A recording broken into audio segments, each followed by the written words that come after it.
you have to love your own work before you can expect other people to like it. I'm Lois O'Hara. I'm an artist designer from Brighton, and I'm known for transforming commercial and residential spaces in my signature curve style. I believe colour is joyful, and I love seeing colour in public spaces, which are often rather grey. In today's world, we are constantly distracted and our flow through life gets broken and disjointed. So my work puts people back into a state of flow, and it's inspired by the fluidity found in nature and the powerful effects it has on our well-being.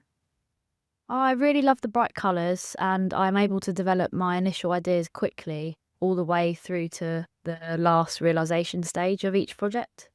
When did I first start using the paints? It must have been after the screen printing phase that I had at uni. And I remember my mum actually had a job in the lanes in Brighton, and it was right next to an art shop. And I'd always pester her, like, "Mum, after your shift, can you go and get these paints for me?" Because I loved the Winsor Newton ones even back then. Opera Rose, it's such a beautiful pink. It's not quite neon, but it's a really vibrant pink. It's lovely. It's really hard to find paints and inks that vibrant, so that's definitely top of the list.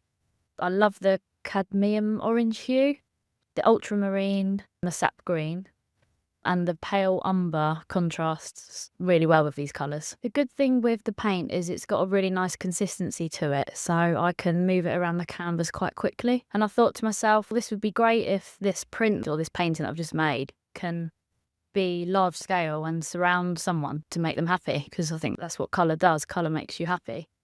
It's just such a powerful effect on your well-being. Always, my mum has worn very colourful clothes, very colourful dresses. And my dad also loves colour, and I don't know, I've always been surrounded by that. My relationship with colour has definitely developed, because when I first started, I was using a lot of neon, and my palette has toned down a little bit. I now realise the importance of pairing those colours with lighter shades or darker shades to create those shadows. If I just use bright colours, sometimes it can have the opposite effect and actually put people off the space. The artist that I always have looked up to is Camille Walala. She's a London-based mural artist, and I saw her doing these large walls in London and around the world. I found that really inspiring. I start my day by making jam on toast and a cup of tea. I always have to listen to music before I start a project. I listen to a lot of rap music and R&B and stuff like that.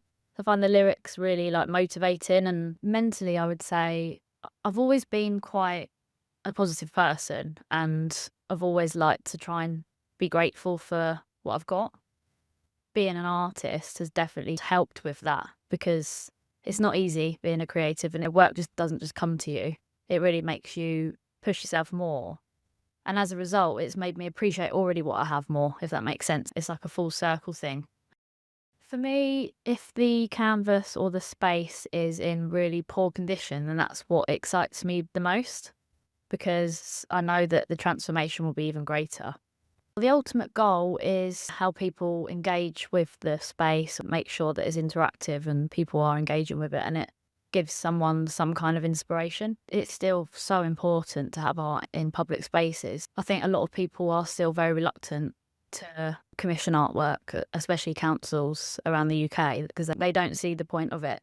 But a recent project I've just worked on, I designed a whole new concept for a playground for a primary school, just to see the difference it made on the children's lunch breaks and lives. It was an incredible feeling, and all it was having that colour in their playground. But when they came back from half term and they saw all of that colour and the interactive elements on the floor, it really improved their lives, improved their mood.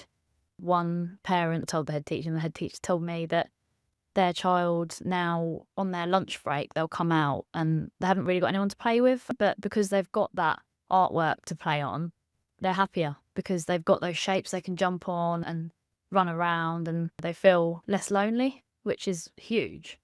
Public art, it is quite a simple concept, but it's vital.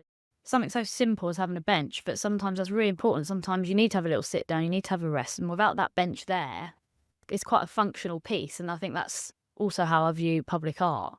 It's functional as well as aesthetic.